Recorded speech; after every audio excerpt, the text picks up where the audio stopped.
Yes, വീണ്ടും ഒരു ഓണം അവധി പോലെയുള്ള മറ്റൊരു 10 ദിവസത്തെ അവധി.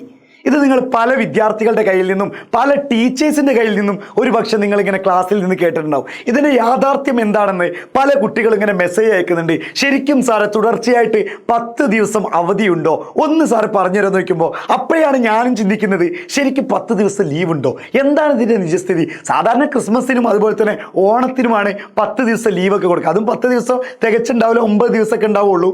അപ്പോൾ ആ ഒരു രീതിയിലാണ് 10 ദിവസം ലീവ് കിട്ടുക. പിന്നെ ഇതിൻ്റെ യാഥാർത്ഥ്യം എന്ത്? യെസ്, ഇങ്ങനെയുള്ള വീഡിയോസൊക്കെ കാണാനുണ്ടെങ്കിൽ നിങ്ങൾക്ക് ഈ ചാനൽ ഫോളോ ചെയ്യാത്തവരാണെങ്കിൽ, അല്ലെങ്കിൽ ഈ ചാനൽ സബ്സ്ക്രൈബ് ചെയ്യാത്തവരാണെങ്കിൽ ഒന്ന് ചാനൽ സബ്സ്ക്രൈബ് ചെയ്തിട്ടുള്ളൂ. ഇതുപോലെയുള്ള ഒരുപാട് ഇൻഫോർമേറ്റീവ് ആയിട്ടുള്ള കാര്യങ്ങൾ നമ്മൾ ഈ ചാനലിലൂടെ അറിയിച്ചെന്നായിരിക്കും. നോക്കാം നമുക്ക് എന്താണ് ഇതിൻ്റെ നിജസ്ഥിതി എന്നുള്ളത്. അതായത് മക്കളെ, ഓൾറെഡി ഈ മാസം ലാസ്റ്റ്, അതായത് സെപ്റ്റംബർ 27 തീയതി ശനിയാഴ്ച ഞായറാഴ്ച ഓൾറെഡി ലീവാണല്ലോ സ്കൂളിൽ. അപ്പോൾ അവിടെ 2 ദിവസം കിട്ടി.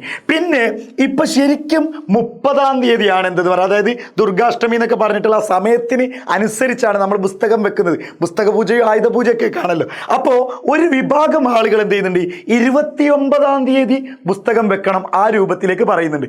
അങ്ങനെ നോക്കിക്കഴിഞ്ഞാൽ 29 നേരം നമ്മൾ ഒരു ഉച്ചയ്ക്ക് ശേഷമൊക്കെ ആയിട്ട് ബുക്ക് വെക്കേണ്ടി വരും. അപ്പോൾ നമുക്ക് എന്തായിരിക്കും, 30 തീയതി ലീവ് കിട്ടും. കാര്യങ്ങൾ മനസ്സിലാവുന്നുണ്ടല്ലോ, 30 തീയതി ലീവ് കിട്ടും. അങ്ങനെ നോക്കിക്കഴിഞ്ഞാൽ 27, 28 ശനി ഞായർ, പിന്നെ തിങ്കൾ ഓൾറെഡി നമ്മൾ ഉച്ചയ്ക്ക് ശേഷം ക്ലാസ് ലീവായിരിക്കും. സ്വാഭാവികമായിട്ട് ഉച്ചയ്ക്ക് ശേഷം ക്ലാസ് ലീവ് ഉണ്ടെങ്കിൽ നമ്മൾ പൊതുവേ എന്താ ചെയ്യുക, രാവിലെ പിന്നെ ക്ലാസ്സിന് പോകില്ല. അങ്ങനെ ചെയ്യരുത്, ക്ലാസ്സിന് പോകണം. ഓക്കെ, അങ്ങനെയാണെങ്കിൽ ഞാൻ ഉറപ്പ് പറയുന്നില്ല, അതിന് കൃത്യമായിട്ടുള്ള ഗവൺമെൻറ് റൂൾ വന്നിട്ടില്ല. വന്നു കഴിഞ്ഞാൽ നമ്മൾ വീണ്ടും വീഡിയോ ചെയ്യും. അങ്ങനെ 29 തീയതി വെക്കുന്നു. പിന്നെ സ്വാഭാവികമായിട്ട് 30 തീയതി ലീവായിരിക്കും. പിന്നെ വരുന്നത് ബുധനാഴ്ച 1 തീയതി മഹാനവമി ലീവാണ്. പിന്നെ വരുന്നത് വ്യാഴാഴ്ച ഒക്ടോബർ, അതായത് മാസം കഴിഞ്ഞു ഒക്ടോബർ 2 തീയതി ഗാന്ധി ജയന്തിയും പിന്നെ അതുപോലെ തന്നെ അന്ന് തന്നെ വിജയദശമിയും. ഏതായാലും നമുക്കൊരു ലീവ് ഉറപ്പാണ്. പിന്നെ ഒരു വെള്ളിയാഴ്ച വരുന്നുണ്ട്, അന്ന് ഒന്നുമില്ല, അന്ന് നിങ്ങൾ ക്ലാസ്സിന് പോകണം. അപ്പോൾ പലരും വിചാരിക്കുന്നുണ്ടാവും ഒരു ലോങ് ട്രിപ്പ് പോയാലോ, അല്ലെങ്കിൽ ആരെങ്കിലും വീട്ടിൽ നിൽക്കാൻ പോയി കഴിഞ്ഞാൽ, അതായത് 3 തീയതി നിങ്ങൾ സ്കൂളിൽ എന്തെങ്കിലുമൊക്കെ പറഞ്ഞ് കള്ളത്തരം പറഞ്ഞ് ലീവ് എടുക്കരുത് മക്കളെ, ഞാൻ വീണ്ടും പറയണം. അങ്ങനെ ലീവ് എടുക്കാൻ നിൽക്കരുത്. പക്ഷെ അങ്ങനെ ലീവാണെങ്കിൽ 3 തീയതി നിങ്ങൾ ലീവ് ഓൾറെഡി, പിന്നെ ശനിയാഴ്ചയും ഞായറാഴ്ച ലീവ്. പക്ഷേ ഇത് ഹൈസ്കൂളുകാർക്ക് ഈ ശനിയാഴ്ച പ്രവൃത്തി ദിവസമാണ് 4 തീയതി, പിന്നെ ഞായറാഴ്ച. പക്ഷേ ഇതൊരു ഹയർ സെക്കൻഡറിക്കാർക്ക് എന്തില്ല, ഇത് ബാധകമില്ല, ഇവിടെ ലീവ് കിട്ടും. അങ്ങനെ നോക്കിക്കഴിഞ്ഞാൽ ഏകദേശം 8 ദിവസം 9 ദിവസത്തിൻ്റെ അടുത്ത് നിങ്ങൾക്ക് ലീവ് കിട്ടി.